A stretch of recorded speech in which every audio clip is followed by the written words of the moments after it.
বন্ধুরা, ভেবেছিলাম আজকে আর ভিডিও করব না। তা যখন আমি ভিডিও করে আসছি তখন হাই রোডের পাশে দেখলাম একটা সুন্দর জঙ্গল। খুব সুন্দর লাগছে জঙ্গলে, ফরেস্ট আর কি। এটা হাই রোডের পাশে একটা ফরেস্ট, খুব সুন্দর। তা এখানে শুনেছি এক সময় এমন হতো যে সূর্যের আলো এখানে পড়তো না, এত গভীর জঙ্গল ছিল। কিন্তু চোরা কারবারি বা কাঠুরিয়ারা বা এখানের যারা আশেপাশে আদিবাসী ফ্যামিলি থাকে তাদের পেটের তাড়না হোক বা আপনার চুলা জ্বালানোর তাড়নাই হোক, এখান থেকে অনেক ফরেস্টের কাঠ হোক, জঙ্গলের খড়ি হোক নিয়ে তারা রান্নাবান্না করে নিয়েছে। তাই অনেক হালকা হয়ে গেছে। দেখুন, আমি যতটুকু পাচ্ছি ন্যাচারাল আপনাদের সামনে তুলে ধরার জন্য। এটা অনেক বড় জঙ্গল, এদিক থেকে যেতে হয়। তা আমি আর ভিতরে ঢুকবো না, কারণ ভিতরে ঢুকলে আমার পারমিশনও নেই, এক নম্বর। সেকেন্ড কথা হলো, এখানে এত ভিতরে ঢুকবো আমি যদি আমার সঙ্গে কেউ নেই। দুই নম্বর কথা হলো, আমি হাই রোডের পাশে দাঁড়িয়ে আছি, হয়তো গাড়ির শব্দ আপনারা পাচ্ছেন। দেখবেন এটা হাই রোডে থাকার জন্য গাড়ির শব্দ পাচ্ছেন। আমি হয়তো কোনো দিন আমার সঙ্গে কেউকে নিয়ে আমি ভিতরে ঢুকলে প্রকৃতির যেটা শব্দ সেটা আপনাদেরকে আমি শোনাবো একদিন। দেখুন কীরকম নাজারা। মোটামুটি তো আমার কাছে তো ভালোই লাগছে, আপনাদের বা কেমন লাগবে আমি জানি না। বড় বড় জঙ্গলের গাছ দেখুন। এক সময় শুনেছি এখানে নাকি সূর্যের আলো পৌঁছতো না। তা আজকে 2021 এসে আপনার মনে হচ্ছে সূর্যের আলো তো আছেই। এই যে দেখুন, আলো আসছে। নেই, ওই পরিবেশটা আর নেই, আগের মতন পরিবেশটা আর নেই। এখন অনেকখানি হালকা হয়ে গেছে, কারণ এখানের আশেপাশের গ্রামের লোক তাদের চুলা জ্বালানোর জন্য হোক বা চোরা কারবারিরা তাদের কাঠের কারবার করার জন্যই হোক, যেভাবেই হোক, আমাদের ফরেস্ট তো রোজেই অল্প অল্প কমে যাচ্ছে। তার জন্যই হয়তো আজকে সূর্যের আলো এখানে পৌঁছতে পারছে। নাহলে এক সময় আমি শুনেছি এখানে সূর্যের আলো পড়তো না। তা আমি ভিতরে ঢুকবো না, এখান থেকেই দেখাচ্ছি যতখানি পারি। মোটামুটি জঙ্গলের পরিবেশ। একটু এগিয়ে যাব, আমি এগিয়ে গেলে দেখাতে পারবো। দেখুন, এইদিকে এইভাবে চলে যেতে হয়। অনেক বড় জঙ্গল, মোটামুটি 2 কিলোমিটার 3 কিলোমিটার যেতে হবে। তা আমি আর যাচ্ছি না। দেখুন জঙ্গলের গাছ, ভালোই লাগছে আমার। সামনে হাইরোড থাকার জন্য প্রচুর গাড়ি আপ ডাউন করছে, সেই শব্দগুলো হয়তো আপনারা পাচ্ছেন। কিন্তু আমি প্রত্যেকটা ভিডিওতেই বলি আমার যে আমি ন্যাচারাল ভিডিও দিব, কোনো এডিটিং ভিডিও দিব না বা কারো কপিরাইট করে ভিডিও দিব না। যা দেখাবো অরিজিনাল ডকুমেন্টারি দেখাবো, এটাই আমার লক্ষ্য। দেখুন, এক সময় হয়তো আরও ভালো ভালো ভিডিও আমি ছাড়তে পারবো আপনাদের অনুপ্রেরণা পেলে পরে। দেখাচ্ছি আমি। বাহ, সুন্দর। আমি হয়তো ওখানে যেতে পারছি না, অনেক বড় জঙ্গল, সুন্দর পরিবেশ একটা। দেখুন দেখুন, এই জায়গাগুলো দিয়ে লোক যে ঢুকে তার চিহ্ন আমি পাচ্ছি, কারণ একদম মোটামুটি যাওয়ার মতন এখান দিয়ে যাওয়ার রাস্তা বের করে ওরা নিয়েছে। দেখুন, আমি দেখাচ্ছি আপনাকে কিছুটা।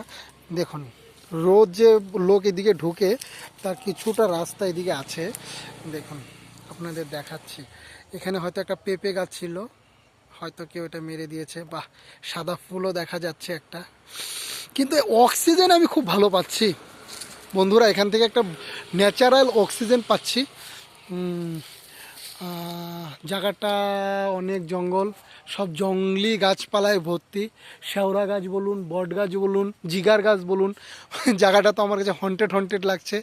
যাই হোক, এখানে আর বেশিক্ষণ না থাকাটাই বেস্ট বন্ধুরা। হাওয়াটাও একটু গা ছমছম করছে, তা আমি এখানে আর থাকবো না। সাদা ফুল তো আপনারা দেখেছেন, আমি আরেকটা জিনিস দেখাচ্ছি। সাদা ফুল থেকে সাদা ফুলের বিচি হয়, বিচিটা আমি আজকে আপনাদেরকে দেখাবো। যেহেতু ইউনিক ভিডিও করি, তাই আপনাদের ইউনিক কিছু না কিছু না রাখতে বলে আমার ভালো লাগে না। এই যে দেখুন, সাদা ফুলের বিচি, সাদা ফুলের গাছ যে জন্মায় তার প্রমাণ আমি আপনাদের দেখাচ্ছি। হ্যাঁ, কীভাবে সাদা ফুল বীজ রোপণ করলে, দেখুন আপনাদের বিচিটা আমি দেখাচ্ছি। সাদা ফুলের বিচি এটা, ঠিক আছে। আবার এটা যখন পেকে যাবে, তখন পেকে গেলে পরে এরকম হবে দেখুন। আর এটার বীজটা হবে লাল লাল, দেখেছেন? বাহ, সুন্দর। হয়তো আমার ক্যামেরাটা ভালো না থাকার জন্য আমি অরিজিনাল মানে ওইরকম ক্লিয়ার ফটো নিতে পারছি না, কিন্তু আমি যতখানি পারি ন্যাচারাল ফটো নেওয়ার চেষ্টা করি। জঙ্গলের ভিতরে ঢুকে গেছি, জঙ্গলের ভিতরে ঢুকে গেছি যে আপনাদেরকে অরিজিনাল জিনিসটা দেখাবো বলে। এখানে কেউ সচরাচর ঢুকে না, আমি শুনেছি। জায়গাটাও ঠিক ভালো লাগছে না আমার, গা ছমছম করছে। তা পাখিও ডাকছে, শব্দ পাবেন আপনি। সুন্দর দেখুন, জঙ্গলের ভিতরে সুপারি গাছও থাকে, দেখাচ্ছি আপনাকে। দেখুন সুপারি হয়ে আছে, সুপারি গাছে সুপারি ঝুলছে। বাহ, সেখানে একটা পাখি ছিল, খুব সুন্দর পাখি, উড়ে গেল, ফুটেজটা নিতে পারলাম না আমি, সরি গাইস। সুন্দর একটা পাখি ছিল, আমি ফুটেজটা নিতে পারিনি। যাই হোক, আমি দেখাচ্ছি আপনাদেরকে সুন্দর একটা ভিডিও। বাহ, পাখির ডাকটা আপনারা শুনতে পাচ্ছেন। পাখিটাকে খুঁজছি আমি, কোথায় বসলো যে। আমি প্রথমে দেখেছিলাম একটা আননোন পাখি, একটা এরকম পাখি আমি দেখিনি কোথাও। ওয়াও, জঙ্গলের প্রকৃতি পরিবেশের মধ্যে নিত্য নতুন পাখিরা লুকিয়ে থাকে, যে পাখি আমরা হয়তো কোনো দিন দেখিনি। বাহ, খুঁজে বের করতে পারলাম না, দুঃখিত। ঠিক আছে, আর অল্প জায়গা দেখিয়ে ভিডিওটা বড় করার লক্ষ্যে আমি যাচ্ছি না। হয়তো এরপরে কোনো দিন একটা ভালো বড় ভিডিও করে আপনাদের দেখাবো প্রকৃতির। যেহেতু আমি ভিতরে ঢুকতে পারছি না, তাই ভিডিওটা ছোটই রেখে দিচ্ছি, অল্প জায়গা দেখাচ্ছি। আপনারা হয়তো ভাববেন একই জায়গা বারবার দেখাচ্ছে। আমি যদি ভিতরে যেতে পারতাম তাহলে আপনাদের প্রকৃতির অরিজিনাল ব্যাপারটা আপনাদের দেখাতে পারতাম। আপনারা দেখতে পাচ্ছেন হয়তো এদিকে একটা জায়গা ছিল যাওয়ার মতন, কিন্তু সেই জায়গাটা হয়তো যেতে পারছি না। বাহ, সুন্দর একটা হাওয়া আসছে, অক্সিজেন, মনোরম পরিবেশ। দেখুন পাতাগুলো প্রচুর নড়ছে, একটা দমকা হাওয়া আসছে। ওয়াও ওয়াও, সুন্দর। ঠিক আছে গাইস, আমি আর এই ভিডিওটা বড় করছি না, এখানেই রেখে দিচ্ছি।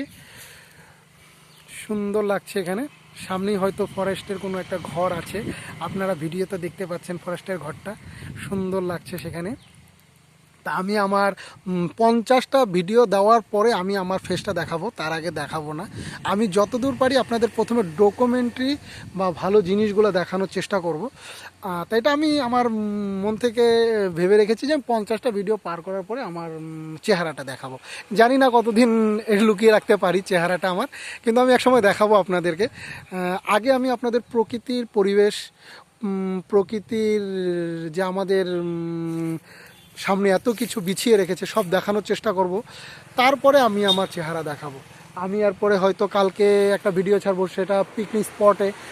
এখন যেহেতু শীতের মৌসুম, সবাই পিকনিকে যাবেন, পিকনিকের স্পট এবং পিকনিকের ব্যাপারগুলো নিয়ে আমি কালকে একটা ভিডিও ছাড়বো। তা আজকে এতটুকুই, বাই, থ্যাংক ইউ। ভালো লাগলে একটা সাবস্ক্রাইব করবেন, কমেন্টে লিখবেন জায়গাটা কীরকম। আপনাদের অনুপ্রেরণা পেলেই আমি হয়তো ভিতরে জঙ্গলে যে আরও ভালো ভালো ভিডিও ফুটেজ তুলে আপনাদের দেখানোর চেষ্টা করব। তা আপনাদের অনুপ্রেরণা আমার কাছে খুবই দরকার। আপনাদের অনুপ্রেরণা পেলেই আমি হয়তো একটার পর একটা ভিডিও করতে পারবো, নাহলে পারবো না। তা আপনারা আপনাদের ভালোবাসাই আমাকে নেক্সট ভিডিও করতে সাহায্য করবে। তা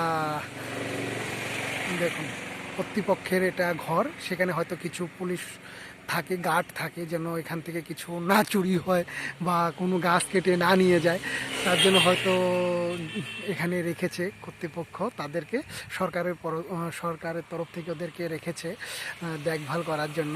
তা যেহেতু ওনারাই দেখভাল করে, আর আমি ওনাদের থেকে পারমিশনও যেহেতু নিইনি, তা আমি আর ভিতরে ঢুকবো না, কারণ পারমিশন ছাড়া ভিতরে যাওয়াটাও উচিত না। আর আমার এই ভিডিও দেখে আপনারা কেউ এই ভুল করবেন না যে কোথাও পারমিশন না নিয়ে কোথাও ভিতরে ঢুকবেন না, ঠিক আছে? এটা আমি বড় হয়েছি দেখে আমি একা একা জঙ্গলের ভিতরে যাচ্ছি। কোনো বাচ্চারা বা কেউ এই ভিডিও এরকম করে বানানোর জন্য জঙ্গলের ভিতরে ঢুকবেন না, আর কোনো কর্তৃপক্ষের পারমিশন ছাড়া বড়রাও কেউ ঢুকবেন না। যেহেতু আমিও ঢুকিনি এই ভিডিওতে, আমি আপনাদেরকে দেখাচ্ছি যে আমিও ঢুকিনি, যেহেতু আমি পারমিশন পাইনি।